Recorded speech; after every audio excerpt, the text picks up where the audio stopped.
This video will show you how to add personal contacts into the internal directory.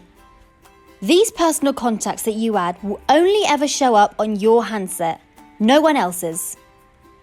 If you're logging into your own Horizon login and not using an admin login, please ensure that you're using the Internet Explorer browser, as opposed to Chrome, as it's more compatible with Gamma Horizon.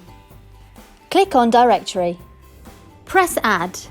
Fill in the details of the personal contact that you want to add. Then click Add. This personal contact is now saved to your internal directory. There are a few things you need to remember. When you're logged into the Gamma Horizon portal using your own login, the contact you add will only ever be logged as a personal contact. It's always best to add new contacts through the desktop portal itself. If you add them straight onto the phone and it needs to be restarted, the contacts that you've added will be wiped. Also, if you want to search for a personal contact on the handset, you'll still need to search the corporate directory.